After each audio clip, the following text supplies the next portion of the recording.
وكيف تأخذونه وقد أفضى بعضكم إلى بعض وأخذن منكم ميثاقا غليظا. And I don't even remember what the argument was about, but he struck me in the face and broke my nose and my cheekbone. He says, listen, one thing you have to understand, Ahlam, is if you want to live here, it's only going to be through death. Either we live together or we die together, and that's final. He poisoned the kids against me. And he would tell them, she's not taking care of you. You know, I love you better, and you don't have to listen to her. He wouldn't let me work. He would say, I can have this friend and not that one. You've never had nothing, you'll never be nothing. He would call me this ugly name in Arabic. He'd call me Sharmuta, which means...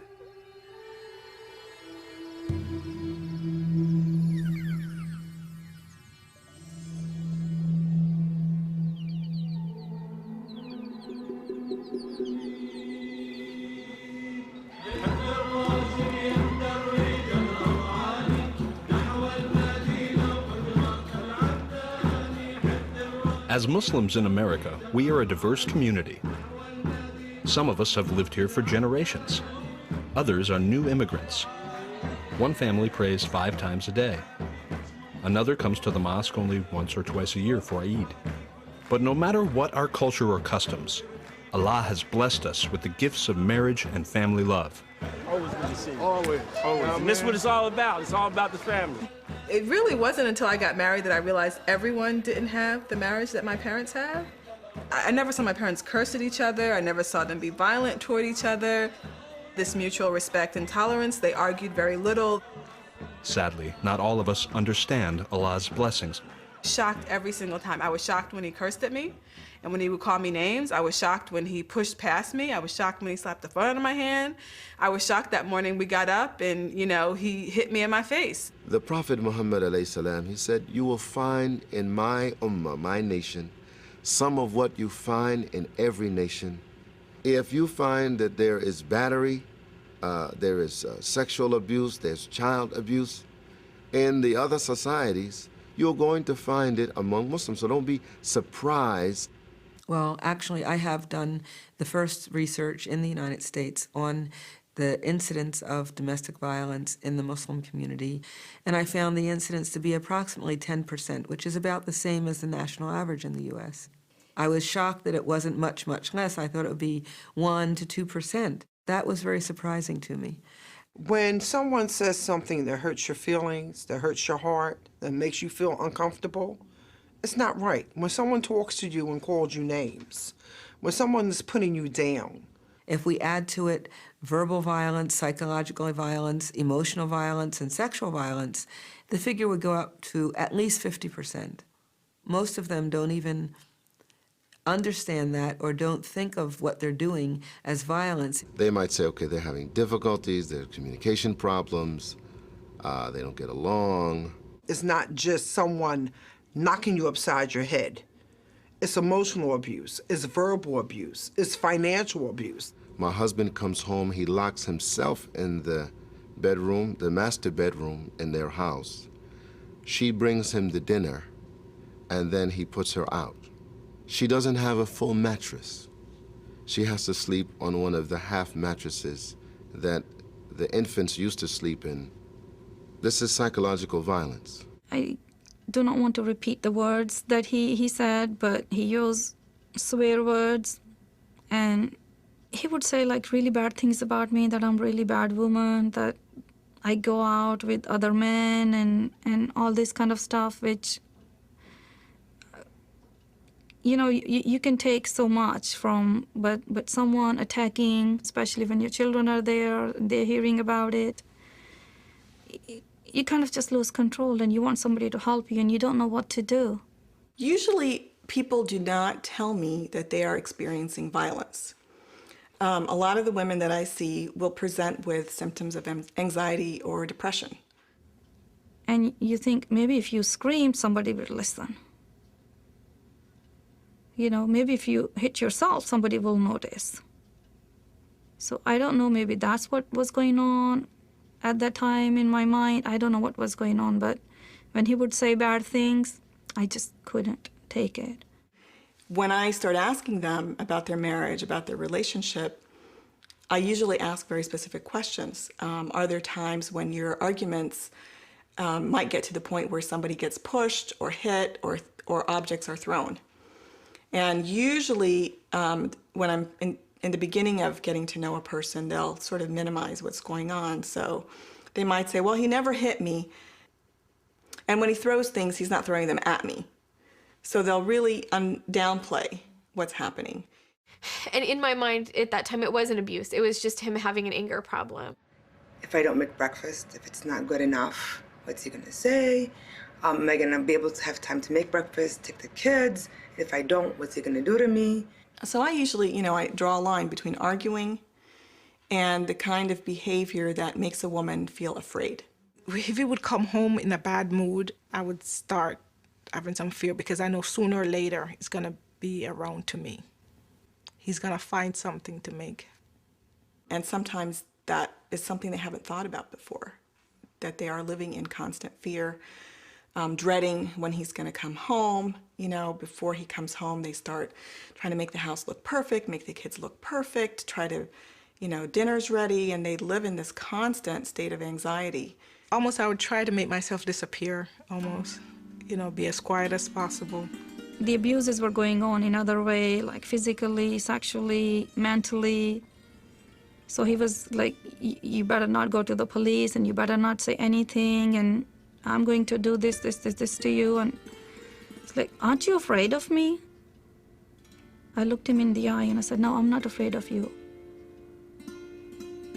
He said, oh, really? So you're not afraid of me? He turned around and grabbed the knife.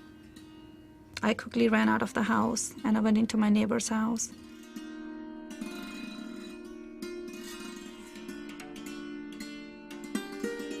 I had also been taking medicine for sleeping because I was having problem falling asleep. And when I came to this low point in my life, I had those sleeping pills and I just took them all.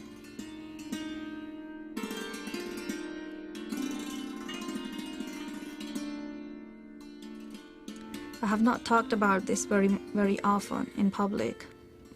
The sisters who are going through this domestic violence, I want to let them know that there is hope, that I touched the lowest point in my life, but today I'm here. I'm a survivor. إن الله يأمر بالعدل والإحسان وإيتاء ذي القربى وينهى عن الفحشاء والمنكر والبغي. I watched my mother struggle to raise 4 children, and I'm always one who leans toward the woman's viewpoint rather than the brother's. I get knocked for that sometimes, but it's all right, because that's what the law wants.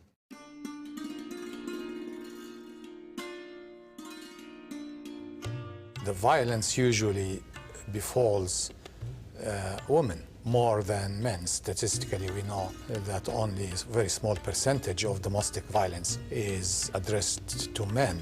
Men are bigger and stronger, and not that that's an excuse or a reason, but obviously there's a power imbalance there. Perpetrators, I was always amazed about the callousness and how they really don't consider their behavior as aberrant. And this cuts through all religions, all cultures, all societies. If I named names, doctor, yes. Lawyer, yes. Accountant, yes. Engineer, yes. The perpetrator usually tries to minimize the issue. It's not a very important thing. It was just a family dispute, a family quarrel. I probably raised my voice. I probably just pushed or shoved or whatever. There is nothing. Why are you making a big issue of that? First thing that a lot of people try to use as an excuse is he's mentally ill. And mental illness doesn't make you an abuser. Abuse is a choice of behavior. A sickness should never be justification for criminal behavior. Often start to think about it a little bit more and tell me, you know what, he's abusive even if he's not drinking. That's just his excuse to be abusive. Okay, blaming alcohol, it's a displacement. It's just like hiding from the fact and not looking at the causes so we can correct the causes. An abuser does not always have anger management issues. He doesn't have impulse issues. He didn't beat his boss up at work because his boss told him to stay 15 minutes late. He went home, he made a choice to take it out on his wife. Batterers don't look like monsters. The batterers that I've worked with, and I remember my first experience, I could see that he's a very likable person. And I asked him all the questions. He gave me all the right answers, and he was tall, dark, and handsome, and I felt like, okay.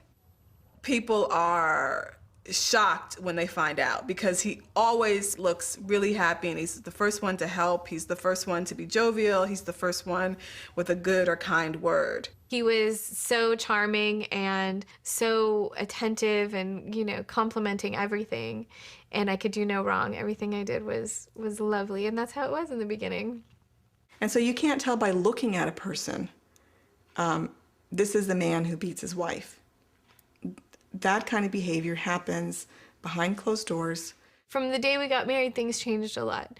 And he was always angry, very temperamental, and very unkind to me. These men change dramatically when they're in a situation where the wife is challenging his authority. And that's when the monster, so to speak, comes out. I think 2 or 3 days into the honeymoon, he just stopped talking to me. And I was, what happened? And the bottom line was, on a cruise, you sit with a group, and we had gelled with our group. And I'm a talker. I have always been a talker. And we had a couple of conversations that were fairly intense and long run. And he actually said to me, sitting in the room, he said, I don't want my wife to run the dinner conversation. An abusive relationship is one in which one person needs to be in control all the time. He would just be so angry sometimes, and he just didn't want me to leave the house. When I kept pushing to go back to work, he said, you know what, no. No work, no nothing, you can't go anywhere. Oftentimes, the abuser will start out by isolating her from the community or from her family, very slowly. And it even got to a point where he didn't want me to go see my mom or spend time with my family. Friends, definitely, no way. It was out of the question.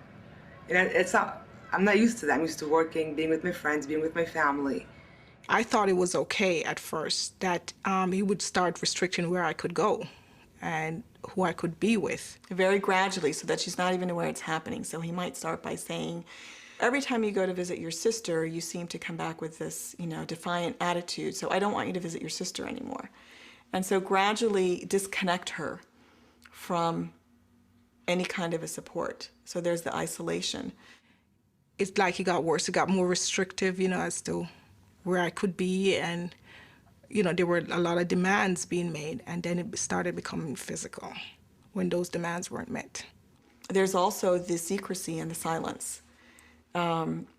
She will be conditioned not to speak about anything that happens in the marriage. And sometimes this is done in ways that are very subtle. It doesn't have to be a threat. There's different means of control, and that is just as much it's just as much in the head as it is in the fist. And that abusers are known to be very manipulative. Usually in the beginning, he's very nice to her.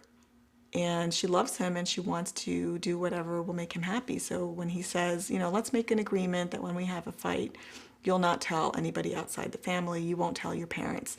Let's see if we can solve things ourselves. He felt violated that I would go outside of the marriage to seek help. He felt that we should be able to work our problems out with between each other. I can understand that, and I see that, but I did not know how to get relief any other way. I did not know what to do. So he would actually say in the counseling sessions, I resent that she came to you, I resent that I'm here. This is none of anybody's business but ours. And she becomes conditioned that she doesn't talk to anybody about what goes on. Nothing was ever right. It could always be done better, and I was the reason that he was upset. And it makes you feel deficient. After a while, you start believing this, and you start even You start questioning the way you do things, and he'll start to create doubt in her about her own self-worth, gradually putting her down, insulting her, so that she becomes dependent on his opinion and his perception of how things are, and she'll question her own judgment. One of the things I always wonder is how easy it was for me with such a supportive and nurturing family life to be thrust into a horrible situation and to just almost overnight become someone else.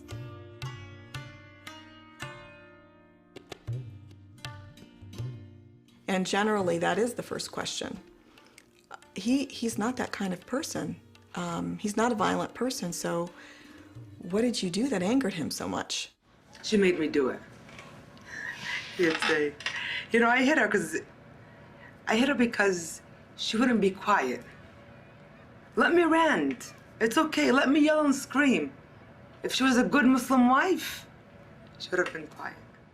And he kept saying to me, please don't make anything happen. Please don't make anything happen. And I was like, what do you mean, me make something happen? You know, because his whole thing was I had provoked him to this behavior. I had caused this violence to come upon me. Many people come to me and says, listen, she's not a obedience wife. She's not listening. She provoked me to hit her. I said, listen, you do not have a right to hit her to begin with. Everybody would agree that it's terrible for a woman to be beat. Nobody's going to say it's okay. So they try to justify it. Something must have triggered it. Something must have caused it. I think in his mind, he should be waking me up for prayer. And then it was one morning when I actually got up and woke him up. And so that was the first sort of agitator for him. And so he yelled at me, and I turned the light on, and I was like, well, I'm going to pray. And he jumped up and hit me across the face and threw me across the room.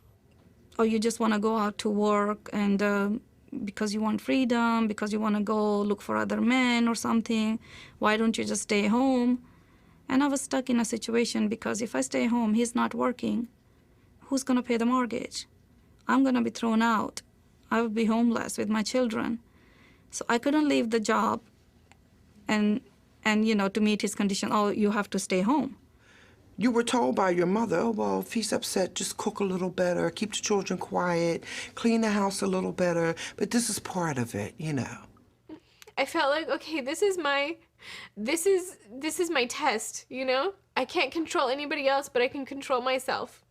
So what can I do to make this situation better? But I definitely bore the weight that if I could be better, if I was a better person, a better wife, a better Muslim, I could make this work. So I remember I would pray all the time, just pray for patience, that I wouldn't question him about things or... With the women, I generally ask them to tell me what are the things they've done so far. What are all the things they've tried to do to appease their husband to be the perfect wife? And then I ask them, and how does he react? You know, I tried asking him so many times, what exactly do you want from me? But he was angry, and it didn't matter what I said or what I did. Until they come to the conclusion themselves that there is absolutely nothing they can do to prevent him from exploding. Because you're afraid, you know, that what are people gonna think? But when I did finally, you know, start talking, most people in the community, they started to distance themselves. They would say, this is your problem, you know, we don't want to get involved with these.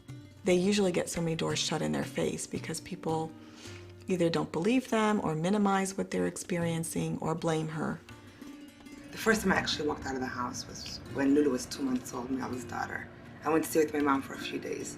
Of course, my mom went nuts, and my uncles went nuts, and, you know, no, we can't do this. You know, you have a baby now. What do you mean? I said, I'm not going back. You have to go back. I'm not gonna have a divorced daughter here. The family of the woman will think it is a dishonor to them. What's going to happen to the younger sisters? If the woman has daughters, what's going to happen to them? So it's like the whole community, the whole family, the whole clan will have to face dishonor. Now that is something that's very, very cultural.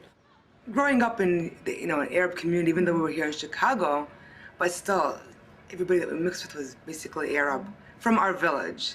She spoke to her brother, and he said that there must be something that you're doing.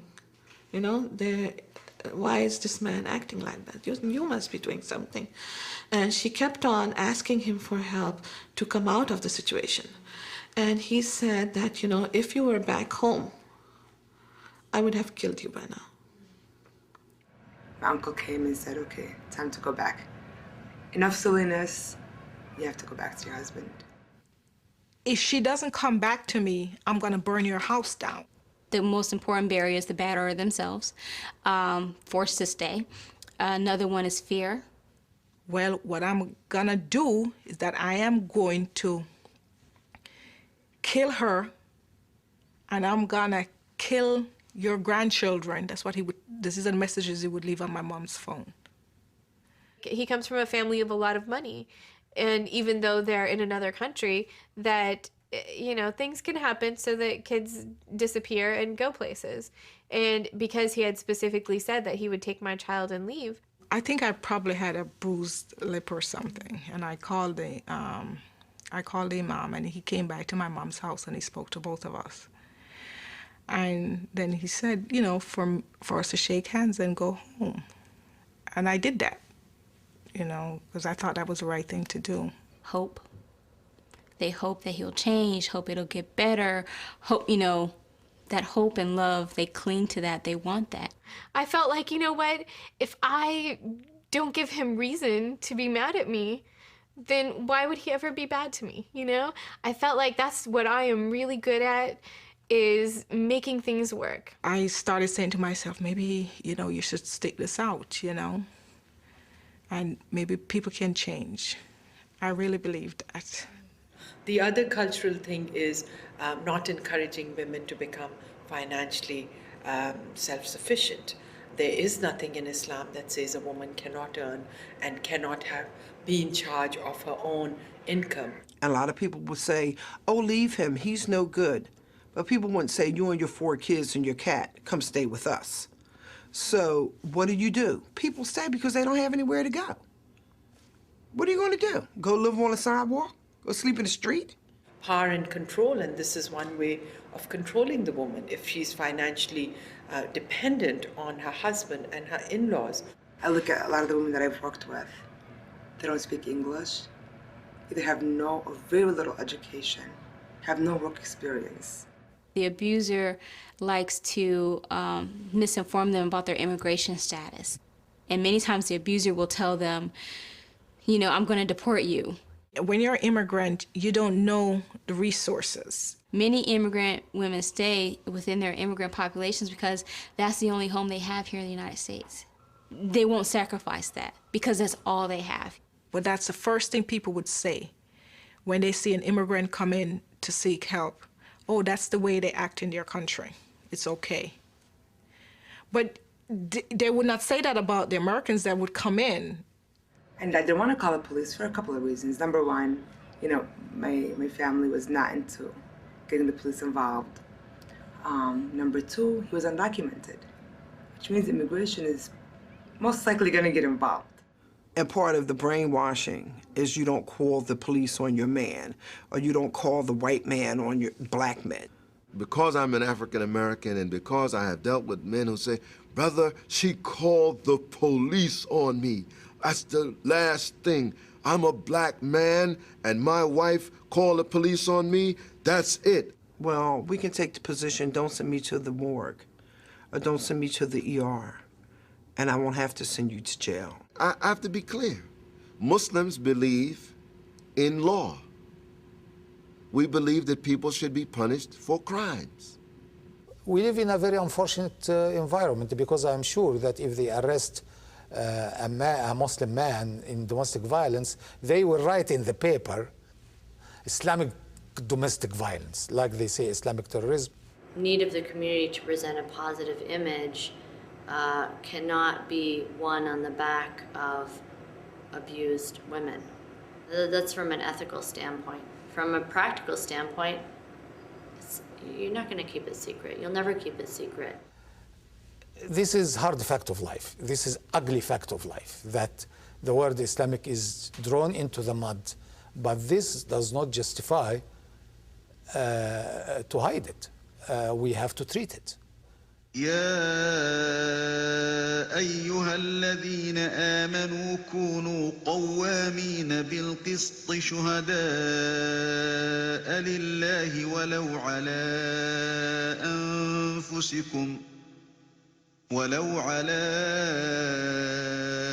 أنفسكم أو الوالدين والأقربين إن يكن غنيا أو فقيرا فالله أولى بهما فلا تتبعوا الهوى أن تعدلوا وإن تلووا أو تعرضوا فإن الله كان بما تعملون خبيرا. They have to understand that God is all just. Therefore, having to call the police on a man who is abusing you, it is not considered in the eyes of God that have violated any of the laws, but rather you have done what is right to stop abuse on you. The guilt comes after that. Did I put him in trouble? Am I the cause of putting him in jail? Have I ruined his life? Therefore, instead of you realize that you've been wronged, you start blaming yourself you've been wrong in the other person. And they play that by the game. He said, how could be a good woman that she called the police on her husband? She has to tell him it was not my fault. You have put your hand on me, and you brought it to yourself. The worst way that Islamic values or principles have been used to justify domestic violence is this. Women are taught that if they're patient in a situation of suffering, that they will be rewarded by God. And what I want to say to those women is that the Prophet Muhammad, peace be upon him, clearly said, help your brother whether he is being oppressed or he is an oppressor. And the Prophet's companion said to him, well, Prophet, we know how to help someone if he's being oppressed, but what if he's being an oppressor? And the Prophet said, stop him from committing his oppression.